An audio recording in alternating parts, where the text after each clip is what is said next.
இந்த நிலநடுக்கம் அப்படின்னு நடக்கும்போது ஊரெல்லாம் பரபரப்பு நடக்கும்.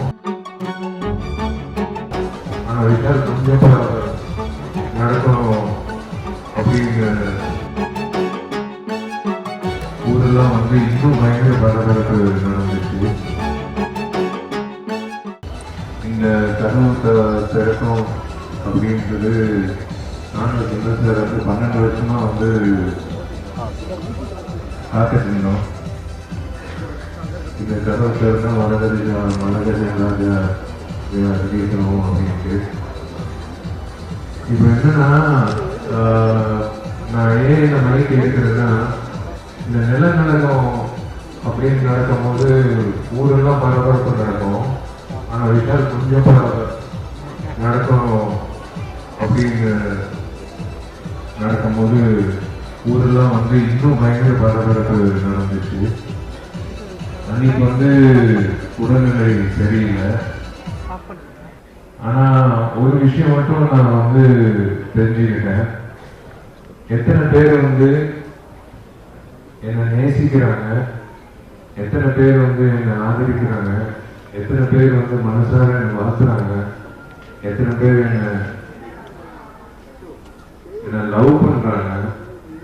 இன்னும் 425 மெசேஜுக்கு நான் ரிப்ளை கொடுக்கணும். அத்தனை பேர் வந்து சீக்கிரம் குணமாயி வாங்க அப்படின்னு சொன்னாங்க. இது சாதாரண வைரல் ஃபீவர் எல்லாம் ஊர்ல எல்லாருக்கும் வர ஒரு விஷயம். ஆனா அன்னைக்கு வந்து கொஞ்சம் ஜாஸ்தியா இருந்தது. அந்த ப்ரோக்ராம் வந்து போவேணா அப்படின்னு அம்மா அப்பா சொன்னாங்க. ஏன்னா முடியல, என்னால ரொம்ப உடம்பு சரியாக இருந்தது. ஆனா வந்து எனக்கு சுந்தர் சார் முகத்துல கண்ணாடியில் பார்க்கும்போது அவருக்கு முகம் தான் தெரிஞ்சது. மலகஜ ராஜா அவரோட லோகோ தெரிஞ்சது. இது நான் மிஸ் பண்ணக்கூடாது. இத்தனை வருஷம் நான் காத்துட்டு இருந்த ஒரு ஃபங்க்ஷனை வந்து நான் மிஸ் பண்ணேன்னா நான் லைஃப்ல வந்து ஒரு மோமெண்ட்டை மிஸ் பண்ற மாதிரி. அதுவும் தாண்டி நான் வந்தேன். பட் இந்த நன்றி செஞ்சதுலாம் நான் ஒரு விஷயம் சொல்றேன். இதுதான் மீடியா, இதுதான் உண்மையான மீடியா. நீங்க வந்து இந்த சின்ன சின்ன செய்திகள் எழுதுறதுனால வந்து நீங்க மீடியா எழுத முடியாது. இவங்க தான் உண்மையிலே இவங்க தான் மீடியா. ரொம்ப ரொம்ப நன்றி. உங்களோட அன்புக்கு நான் கடமைப்பட்டிருக்கேன், அடிமையா இருக்கேன். இந்த மாதிரி ஒரு அன்பு வந்து நான் எதிர்பார்க்கல. ஒரு ஃபங்க்ஷனுக்கு வந்து போனதுக்கு அப்புறம் வந்து இத்தனை பேர் வந்து எனக்கு வந்து மெசேஜ் போட்டு தொலைபேசி மூலியமா எனக்கு பேசி விசாரிச்சு எப்படி இருக்காரு, குணமாயிட்டாரா அப்படின்னு நிறைய பேர் இல்லை, மொத்த பேரும் மீடியால வந்து கேட்டாங்க. அதுதான் 20 வருஷம் என்னை வந்து உங்களோட அன்புனால தான் வந்து நான் நீடிக்கிறேன் ஒரு நடிகனா. நான் டைம் வேஸ்ட் பண்ண விருப்பப்படல. மலகஜ ராஜா வந்து முதல் பகுதி முடிஞ்சது. 2வது பகுதி கண்டிப்பாக உங்களுக்கு பிடிக்கும் நான் நம்புறேன். இன்னும் நிறைய இருக்கு சுவாரஸ்யங்கள் 2வது பகுதியில். நிறைய பேர் வந்து நான் அப்போலோ ஹாஸ்பிட்டலில் வந்து அட்மிட் ஆகிட்டேன்னு. அப்போலோ ஹாஸ்பிட்டலில் தான் இல்லை, காவேரி ஹாஸ்பிட்டலில் தான் அட்மிட்டு ஆனன்னு கூட நினச்சிக்காதீங்க. எந்த ஹாஸ்பிட்டலும் நான் அட்மிட் ஆகல. நான் சரியாயிட்டேன். ப்ராப்பராக நான் பேக் ஆன் ட்ராக்.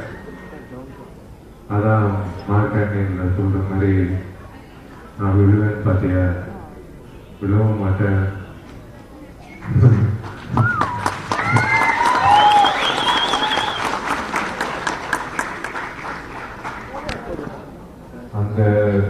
அந்த வசனம் தான் நான் வந்து சொல்ல விருப்பப்படுறேன். இந்த விஷயம் பொறுத்த வரைக்கும் என்னோட தன்னம்பிக்கை தான் என்னோட பலம். என்னோட அப்பாவோட தன்னம்பிக்கை தான் என்னோட பலம். இந்த 2 பலம் சேர்ந்து எந்த ஒரு தடையை வந்தாலும் எந்த ஒரு சர்ச்சையை வந்தாலும் நான் வந்து தாண்டி வரேன். இதுக்கு நான் பதில் சொல்லணும்னு ஏன் நான் சொல்ல வரேன்னா, நிறைய பேர் வந்து இவர் 3 மாதம் வந்து ஷூட்டிங் வர மாட்டாரு, 6 மாதம் ஷூட்டிங் வர மாட்டாரு அப்படின்னு சொன்னாங்க. இதெல்லாம் இந்த மாதிரி எல்லாம் எதுவுமே நான் நடுக்கம் எதுவுமே இல்லை, கரெக்டாக தான் இருக்கு மைக்கு இப்போ. So everything is fine. I hope you all enjoy the film. இன்னும் நிறைய விஷயங்கள் இருக்குது செகண்ட் ஹாஃப்ல. Thank you so much. I love you, I love you, I love you. ரொம்ப ரொம்ப நன்றி உங்களோட அன்புக்கு. நான் வந்து சத்தியமா சாகிற வரைக்கும் நான் வந்து மறக்கவே மாட்டேன் உங்களோட அன்பை. நீங்க வந்து ஒவ்வொருத்தரும் வந்து ஒற்றன் வந்து ஒரு மெசேஜ் அனுப்புனாரு. அது வந்து ஹார்ட் டச்சிங் மெசேஜ். ஒரு ப்ரெஸ் வந்து ஒரு நடிகைக்கு வந்து அந்த மாதிரி ஒரு மெசேஜ் அனுப்பணும்னு அவசியமே கிடையாது. அதே மாதிரி எத்தனையோ பேர் வந்து மெசேஜ் அனுப்புனாங்க. இது உண்மையிலே ஆத்மார்த்தமா நீங்க வந்து என்னை நேசிக்கிறீங்கன்னு நான் நம்புறேன். ஆத்மார்த்தமா நான் வந்து இந்த சில்வர் ஸ்கிரீன்ல வந்து உங்களுக்கு வந்து நான் வந்து நல்ல படங்கள் கொடுப்பேன்னு நான் உங்களுக்கு உறுதி கொடுக்குறேன். நன்றி, வணக்கம். செய்திகளை உடனுக்குடன் தெரிந்து கொள்ள உடனே சப்ஸ்கிரைப் பண்ணுங்க.